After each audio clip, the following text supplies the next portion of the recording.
கிராமப்புறங்களிலே போட்டிக்கு குறைவே கிடையாது. இவன் போட்டி போடாத குறையே கிடையாது. கல்யாணத்து வீட்டுல போட்டி போட்டுக்குவான், கருமாதியில போட்டி போட்டுக்கான், இட வீட்டுல போட்டி போட்டுக்கான், தண்டி வீட்டுல போட்டி போட்டு, எங்க போனாலும் நிலத்தை உழுகுறதுல போட்டி போட்டுக்கான். எப்படியாச்சும் தான் நிலத்தை உழுது தன்னுடைய பங்காளி நிலத்தை, பக்கத்தோரத்துக்கார நிலத்தை கலப்பை காய்ச்சி ஒரு மண்ணாங்கட்டியாவது பிக்கிலின்னு அவனுக்கு தூக்கம் வராது. அந்த ஓரத்துல ஓட்டுறப்ப மட்டும் கலப்பை காய்ச்சி அமுத்தி கிச்சுன்னு ஏறி நின்று அமுத்தி பிடிப்பான். அவனதுல உள்ள விட்டு நோண்டுறது, பொடிக்கால குடையிறது. அப்புறம் அவன் கூடையே இவன் கூடையே அடியில மண்ணே இருக்காது, மேல அருகும்புல் மட்டும் இருக்கும். அப்புறம் எம்போலி ஓண்டா நோன்னு 2 பேரும் அடிச்சு மண்டை உடைச்சு ஹைகோர்ட் வரைக்கும் போயிட்டே, என் சொத்தே போனாலும் சுப்ரீம் கோர்ட் வரைக்கும் உன்னை பாப்போம்னு சொல்ற சமுதாயம். கோர்ட்ல கூட்டம் ஏது? போட்டி இல்லைன்னா நிலத்து போட்டி, பொறாம, அதுக்கு வர சண்டை, கோழி ஒண்ணும் வேண்டாம். கிராமத்துல இவன் கோழி குஞ்சு அவன் தோட்டத்துல போய் தண்ணி குடிச்சு போச்சுன்னா அதுக்கு அடிச்சு மண்டை உடைச்சான். கோழி குஞ்சு எவ்வளவு தண்ணி குடி, கோழி தண்ணி குடிக்கிறத பாத்துருப்பீங்க. நீங்க பார்க்காம இருந்தா நாளைக்கு போய் பாருங்க. தண்ணி இப்படியே ஆட்டித்தான் குடிக்கும். இப்படியே ஆட்டி பம்ப் பண்ணி கொஞ்சம் இழுத்து தலை மேல தூக்கி இப்படி ஆட்டினா தான் உள்ள போகும். கோழி அப்படித்தான் தண்ணி. அந்த தண்ணி ஏண்டா உங்க கோழி குஞ்சு வந்து எந்த தொட்டியில தண்ணி குடிச்சுன்னா அதுல சண்டை ஆரம்பிச்சு அடிச்சு மண்டை உடைச்சு அக்கால பேசி ஆத்தால பேசி கொக்கா அப்படித்தாண்டா உழைச்சான், கோத்தா இப்படி பொழைச்சான், இதெல்லாம் பேசி இப்படி காட்டாடா கொக்கா அங்க போனா இங்க போனா இவ்வளவையும் பேசி அடிச்சு மண்டை உடைச்சு பொழுதோட ஒரு கோஷ்டி ஆஸ்பத்திரியில் 50 பேர் நிற்பேன். இடுப்புல துண்டை கட்டி கச்சேரியில் 50 பேர் ஏட்டையாவுக்கு டீ வாங்கிட்டு போவேன். ஊர்ல நான் பெரிய பண்ணாடிட்டே நான் தான் கொத்துக்காரன் தான். அங்க இடுப்புல துண்டை கட்டி ஏட்டையாவுக்கு டீ ஜீரட்டு போட்டா எப்படின்னு ஏட்டையா ஐயா வந்துட்டுங்க.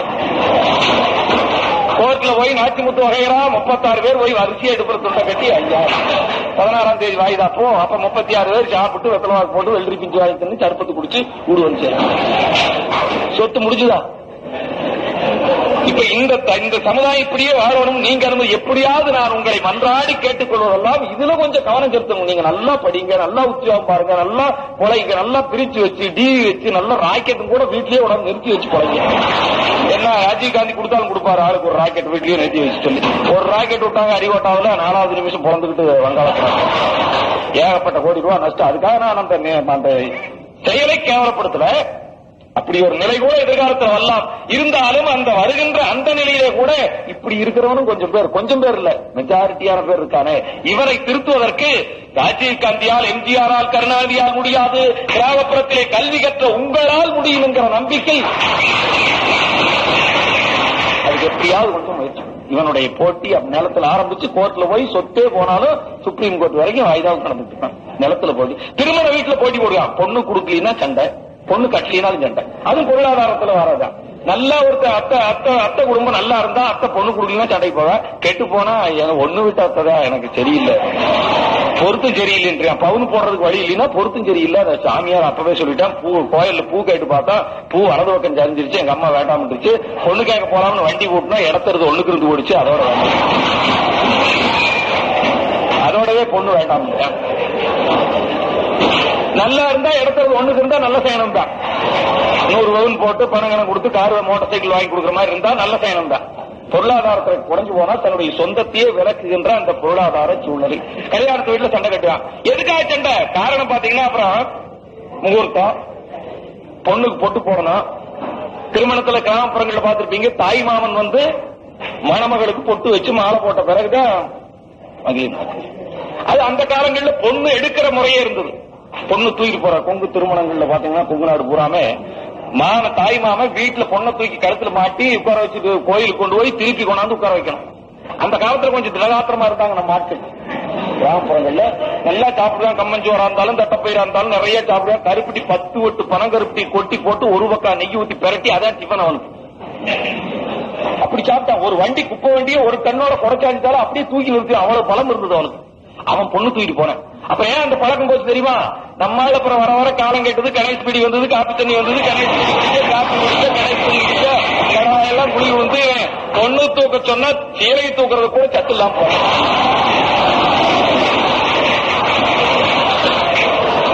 அதனாலதான் அந்த பொண்ணு தூக்குற பழக்கம் ஒழிஞ்சுது. இல்லைன்னா அது ஒரு ரொம்ப ஐதீகமா பண்ணுவோம். நாங்கெல்லாம் எங்க பகுதியெல்லாம் எனக்கு நான் சின்ன பையனா இருக்கேன் பொண்ணு தூக்கிப்போம். நம்ம பொண்ணு தூக்குச்சுன்னா தூக்குவான. இவன் 2வது ஆட்டம் பார்த்துட்டு வந்து கண்ணு திருவிருத்து இல்லைன்னா வெடி வரைக்கும் முகூர்த்தம் அங்க நடக்கி வச்சுட்டு ஆடிட்டே இருக்கான். இப்ப போய் தூக்கு சொன்னா வேலையாகாது. அதனால அந்த பழக்கம் போச்சு. இப்ப பொட்டு போடுற பழக்கம் இருக்குது. யார் பொண்ணு பொட்டு போடுறது? தாய் மாமன். தாய் மாமனை கூப்பிடு, டேய் வேட்டி கொண்டு கொடுறா, தாய் மாமனை கூட்டியாடா, பொட்டு போட்டுமே எல்லாரும். தாய் மாமனை தேடினா ஆளை காணோம். எங்கடா போயிட்டான்னா சீராட்டு போயிட்டான், தலவாத்துல போயிட்டான்.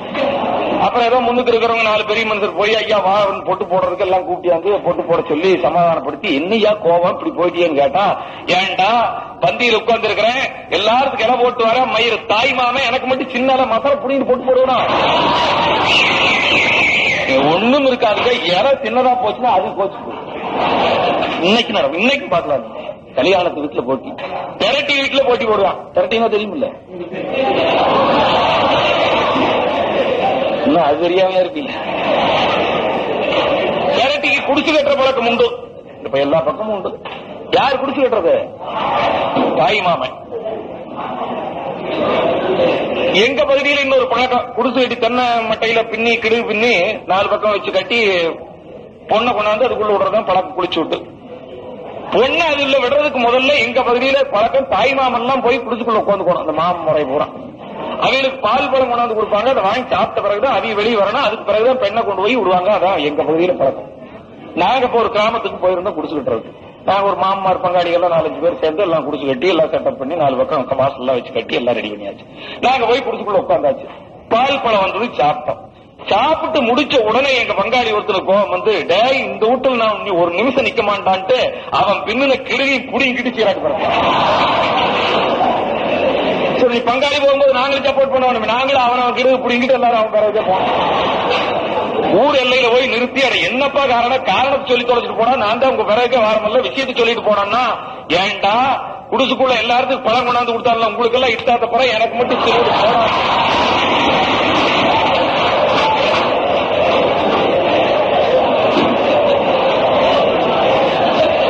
இவன் கோவிச்சுட்டு போறதுக்கு காரணம் பாத்தீங்களா? தினுண்ட போச்சான். கல்யாணத்து வீட்டுல, இளவு வீட்டுல, திரட்டி வீட்டுல, இளவு வீட்டுல இப்ப பொறாமையும் போட்டியும். எங்காலும் ஒருத்தர் வந்தான், மாமனார் இறந்து போனாரு. மச்சனமாரு கொஞ்சம் ஒண்ணும் செய்ய மாட்டேன், சீர் சிறப்பெல்லாம் செய்ய மாட்டேன், கொஞ்சம் பெரும்போக்கான ரவுடித்தனமான ஆளுங்க. இவன் பார்த்தேன், மாப்பிள்ள அங்கிருந்து வந்தான். மாமனார் இறந்து போனாரு, நாள் போச்சு. அநியாயமா நல்லா இருந்த மாமனார் போயிட்டாரு. இருந்தா இன்னொரு 10 வருஷத்துக்கு சீர் சிறப்பு செய்யலாம் இருந்த செய்வாரு. அநியாயமா போயிட்டாரு. இந்த மாப்பிள்ளைகளும் சொன்னோடியாக்க மாட்டாங்க மச்சனமாரு. இதுக்கு என்னடா வழின்னு பார்த்தான். போனதையும் கட்டி குடிச்சு மாமாறு அடிச்சு பிறண்டு அப்படியே அமுத்தி ஒரு ஸ்டாம்ப் பேப்பர் கொண்டாந்து அப்படியே கை வாயிடும்.